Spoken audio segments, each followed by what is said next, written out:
बिस्मिल्लाहिर्रहमानिर्रहीम अल्लाहुम्मा सल्ली अला मुहम्मदिन व अला आलि मुहम्मद कमा सल्लैता अला इब्राहीम व अला आलि इब्राहीम इन्नका हमीदुम मजीद।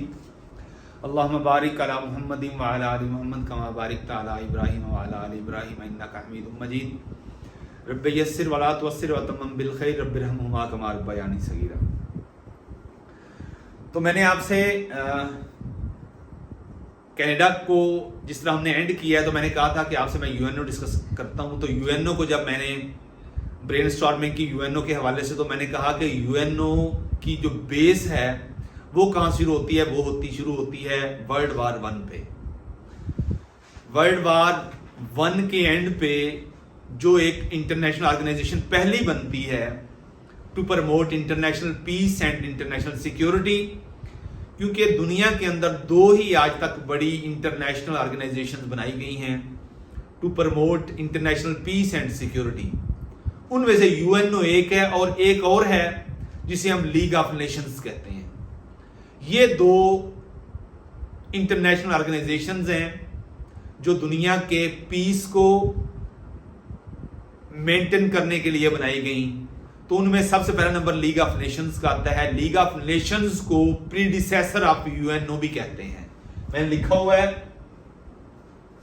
Predecessor of UNO. प्रीडिसेसर कहते हैं जो पहले गुजर चुके हैं, हमारे आबा व अजदाद जो होते हैं ना, उनको हम अपने प्रीडिसेसर्स कहते हैं, जो हमसे पहले गुजर गए। और जो हमारे बाद वाले उनको हम कहते हैं सक्सेसर्स, जो बाद में आते हैं उन्हें सक्सेसर्स बोलते हैं।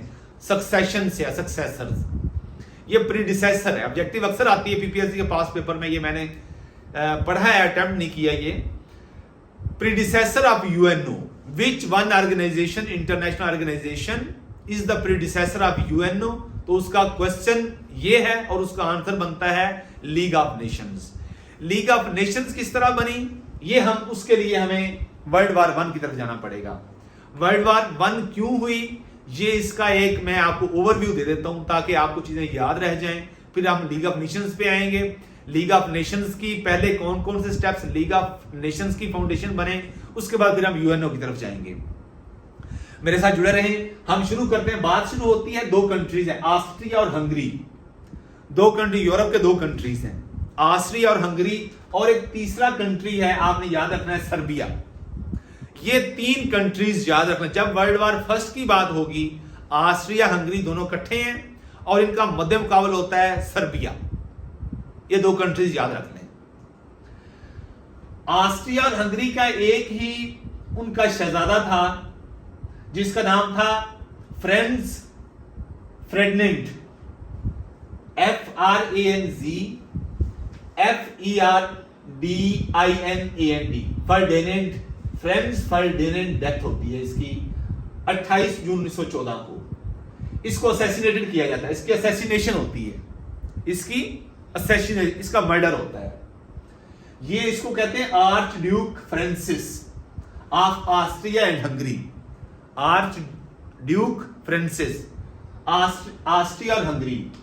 तो ये कहते हैं कि इसको जो मर्डर किया गया ना, वो सर्बिया ने किया है, सर्बिया ने किया है। तो ये जो ऑस्ट्रिया हंगरी है, ये सर्बिया के ऊपर अटैक कर देता है। किसके ऊपर अटैक कर देता है? सर्बिया के ऊपर।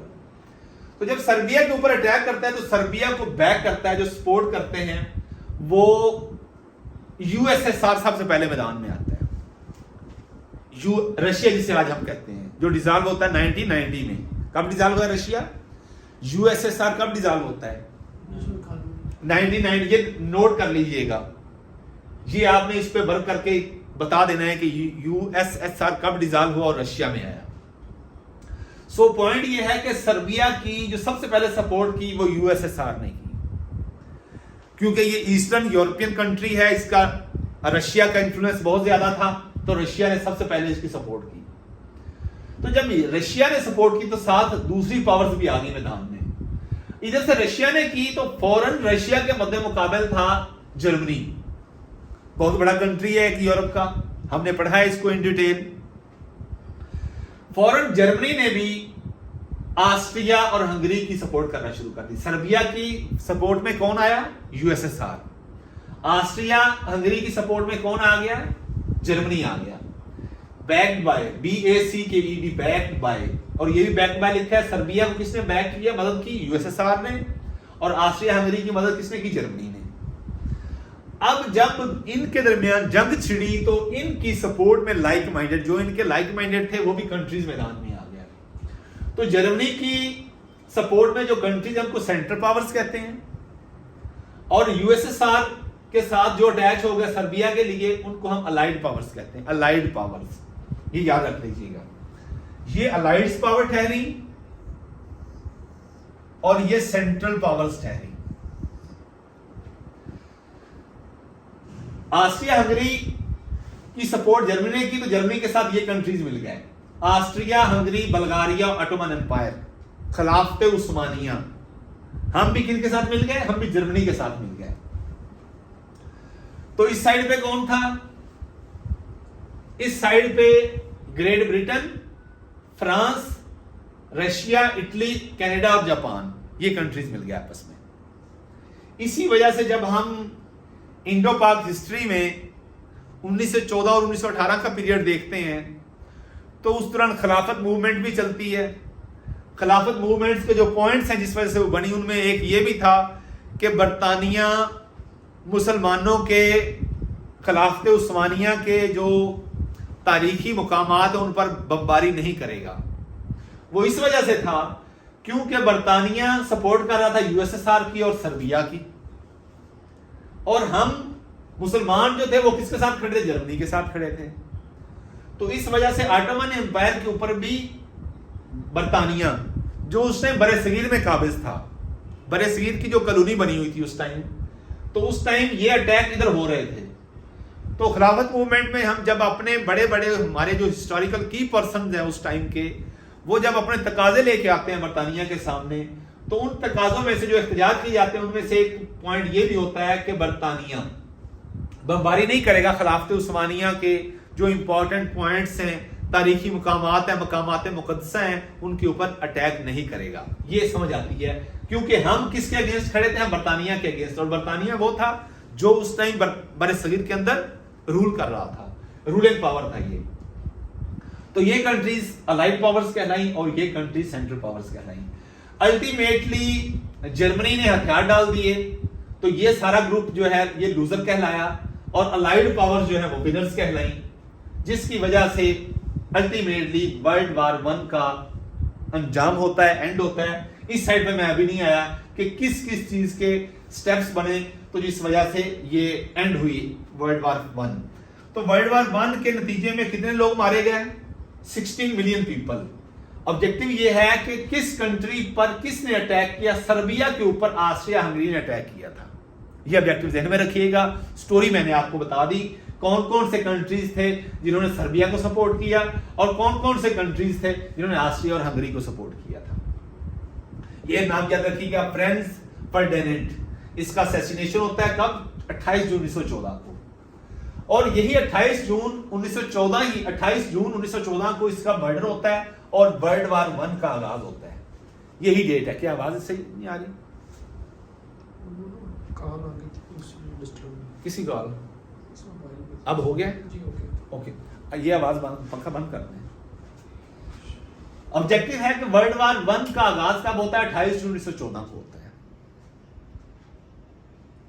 और इस वर्ल्ड वार 1 का आगाज तो हमने कह दिया 28 जून 1914 को होता है। तो यही 28 जून याद रखिएगा। जो वर्ल्ड वार 1 एंड होती है तो एक ट्रीटी लिखी जाती है, ट्रीटी, एक मुआहदा लिखा जाता है जिसे हम कहते हैं treaty of Versailles. Treaty of Versailles, treaty of Versailles, VERSAILLES, Versailles. कब लिखी जाती है? 28 जून 1919 को लिखी जाती है।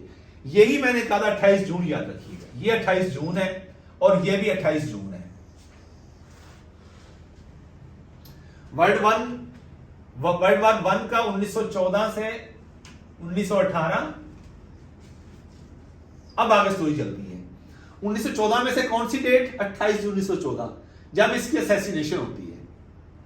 फ्रांज फर्डिनेंड की असैसिनेशन होती है, सर्बिया के ऊपर इल्जाम लगता है, तो ये कंट्री सर्बिया के ऊपर अटैक कर देते हैं। इसकी बैक के लिए यूएसएसआर आ जाता है, फिर इसकी बैक के लिए सबसे पहले जर्मनी आता है। ये जर्मनी और ये यूएसएसआर। तो यही 28 जून को जब वर्ल्ड वार 1 एंड होती है किस ट्रीटी की शक्ल में? ट्रीटी ऑफ वर्सेल्स की शक्ल में। तो वो कब लिखी जाती है? वो भी इंटरेस्टिंगली 28 जून को ही लिखी जाती है, 28 जून 1919 को लिखी जाती है। तो ये कॉन्फ्रेंस होती है एक, ये इस कॉन्फ्रेंस को, जिस कॉन्फ्रेंस में ट्रीटी ऑफ वर्सेल्स लिखी जाती है, कंडीशंस लगाई जाती हैं, शराइत लगाई जाती हैं कि अब जो लूजर हैं वो ये काम करेंगे और ये नहीं करेंगे, और दुनिया में हुकूमत ये कंट्रीज करेंगे। तो उस कॉन्फ्रेंस को पेरिस पीस कॉन्फ्रेंस कहते हैं। कौन सी कॉन्फ्रेंस? पेरिस पीस कॉन्फ्रेंस कहते हैं। ऑब्जेक्टिव ये आती है पेपर्स में कि जिस कॉन्फ्रेंस में ट्रीटी ऑफ वर्सेल्स लिखी गई उस कॉन्फ्रेंस को क्या कहते हैं? Paris peace conference. तो पेरिस पीस कॉन्फ्रेंस कहां पे हुई? पेरिस के अंदर। पेरिस किस कंट्री का कैपिटल है? फ्रांस का। तो फ्रांस का जो पेरिस है वो किस रिवर के रिवर के है ऊपर? सीन। Yes, Seine. मैं रिवर सीन, मंजर नजारे देखने जाने हैं ना, हनीमून पे लोग जाते हैं, पेरिस जाना है, आईफल टावर देखना है, तो यही पेरिस है। याद रखने का तरीका सीन, रिवर सीन के ऊपर है ये पेरिस कैपिटल जो है। तो ये याद रह जाएगा। पेरिस पीस कॉन्फ्रेंस के अंदर ट्रीटी ऑफ वर्सेल्स 28 जून 1919 में लिखी गई। अच्छा, अब treaty of armistice, treaty of formally treaty of armistice जो 11 जून 1918 कब लिखी जाती है? ट्रीटी ऑफ आर्मिस्टिस 11 जून 1918 को एंड हो जाता है, लेकिन 11 नवंबर 1918 को, 11 नवंबर 1918 को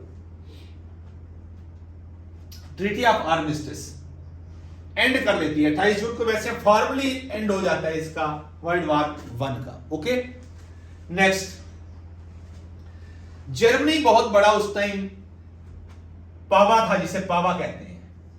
उधर यूएसएसआर भी था। यूएसएसआर को इन कंट्रीज की बैक हो गई, जिसकी वजह से ये छा गया। जर्मनी को अब तोड़ा इन्होंने, तो जर्मनी को इन्होंने घुटने टेकने पर मजबूर कर दिया। इसको Germany was forced to sign treaty of Versailles, was forced, treaty of Versailles, Germany was forced.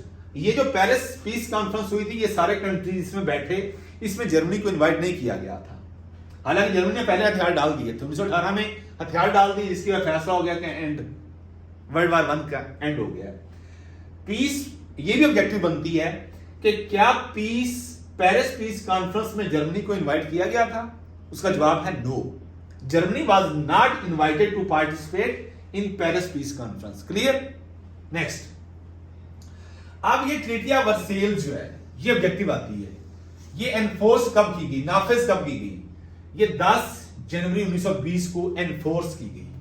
कब एनफोर्स की गई? हुई कब? 28 जून 1919 को हुई। किसमें? पेरिस पीस कॉन्फ्रेंस में हुई। तो जब इन्होंने ये फैसला किया, जब इन्होंने लिख दिया ये ट्रीटी ऑफ वर्सेल्स भी नाफिज हो गई, तो इन्होंने कहा कि यार ये तो इतनी बड़ी जंग इतने बड़े पैमाने पर होगी है, जिसमें कितने लोग मारे गए? 16 मिलियन लोग मारे गए हैं। तो हमारे पास कोई इस तरह की एक ऑर्गेनाइजेशन होनी चाहिए, तंजीम होनी चाहिए, जिसके जेरे साया बैठकर अगर दुनिया के अंदर कोई इस तरह का इशू राइज होता है जो दुनिया के अमन के लिए खतरे का सबब बनता है, तो हमारे पास कोई इस तरह की ऑर्गेनाइजेशन होनी चाहिए जो इन तमाम किस्म के मसलों का तदारुक कर सके, इन मसलों का हल निकाल सके। तो उन्होंने जो पहले, सबसे पहले जो आइडिया दिया गया वो league of Nations, league of Nations, league of Nations 1920 के अंदर लीग ऑफ नेशंस फॉर्मली कब इसने वर्क शुरू किया अपना? 1920 में। लेकिन बना कब दी गई? 1919 में। 1919 में पेरिस पीस कॉन्फ्रेंस, वहां पे ये इन्होंने आइडिया दे दिया। तो इसलिए कहते हैं कि जो लीग ऑफ नेशंस कब बनाई गई? 1919 में। ये इसी ट्रीटी ऑफ वर्सेल्स की ही पैदावार है, ट्रीटी ऑफ वर्सेल्स की ही पैदावार है। लीग ऑफ नेशंस कब बनी? ऑब्जेक्टिव आपकी है 1919 में। तो इसने वर्क कब शुरू किया?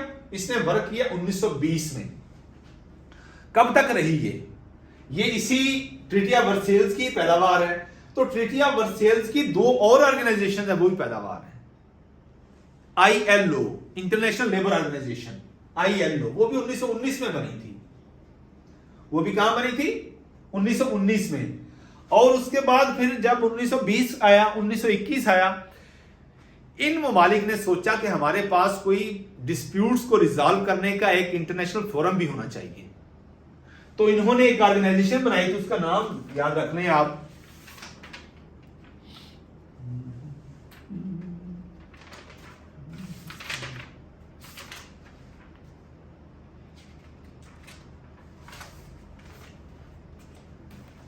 उसका नाम है PCIJ।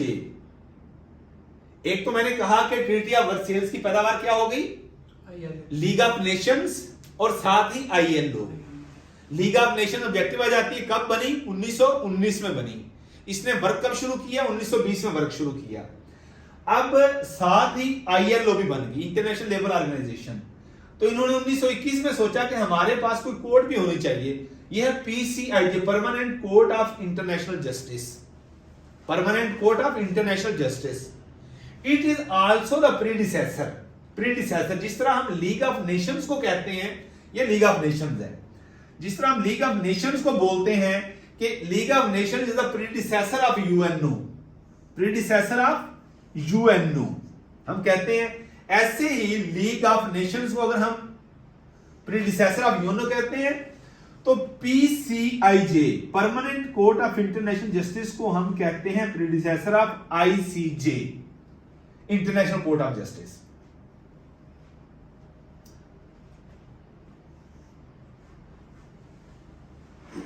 नीदरलैंड के शहर हैग के अंदर इसका हेडक्वार्टर है, और यही इंटरनेशनल कोर्ट ऑफ जस्टिस 1946 में बनती है। फिर इसको रीडिफाइन, रीफ्रेज किया जाता है, इंटरनेशनल कोर्ट ऑफ जस्टिस को हेडक्वार्टर वही रखा जाता है।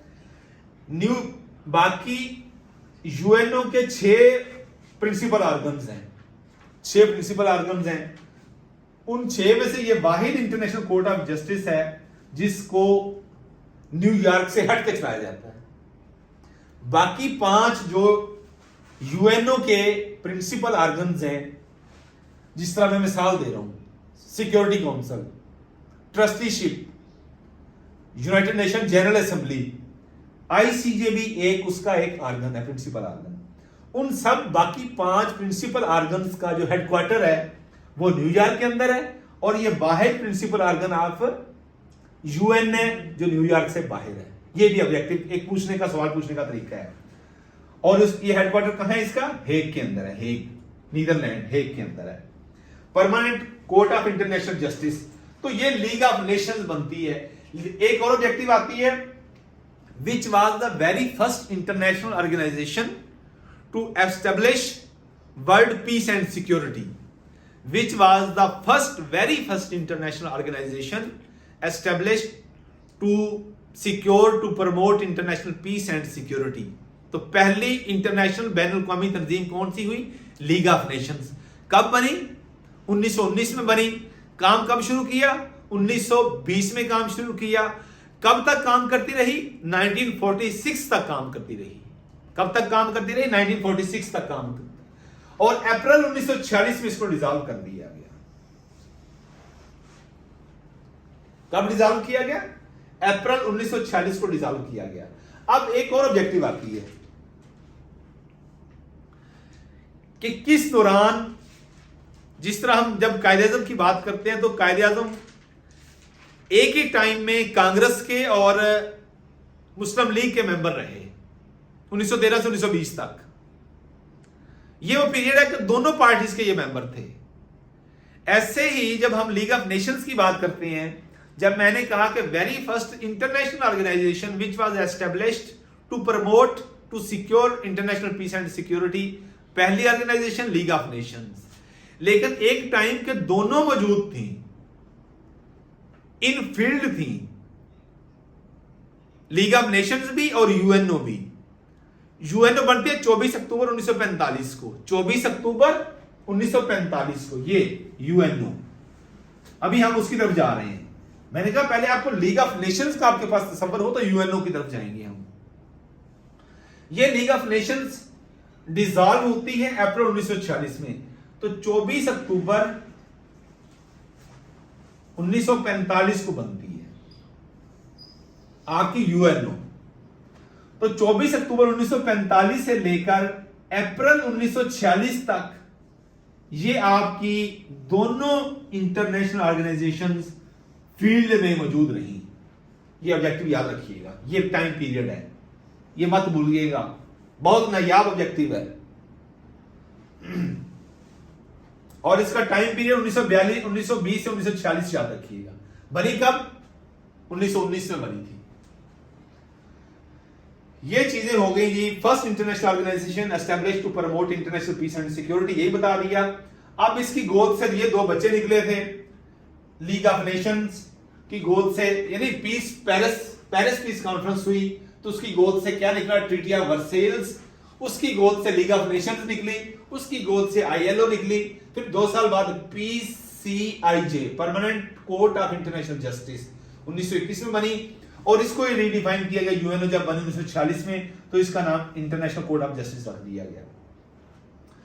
इसका हेडक्वार्टर हेग में है। और 6 प्रिंसिपल ऑर्गन्स में से वाहिद आईसीजे है जिसका हेडक्वार्टर न्यूयॉर्क से बाहर है। मतलब बाकी 5 ऑर्गन्स का जो हेडक्वार्टर है वो कहां है?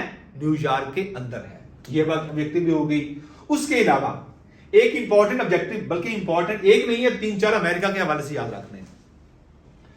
उस टाइम अमेरिका का जो सदर था उसका नाम था Woodrow Wilson, WOOD wood ROW, Woodrow Wilson, WILSON, Woodrow Wilson. World war objective आ जाते हैं। जिस तरह हमने पढ़ा था कि वर्ल्ड वार सेकेंड के दौरान अमेरिका का कौन सा सदर था? हमने कहा था रोजवेल्ट। कौन सा सदर था? हमने पढ़ा था 22वां सदर था।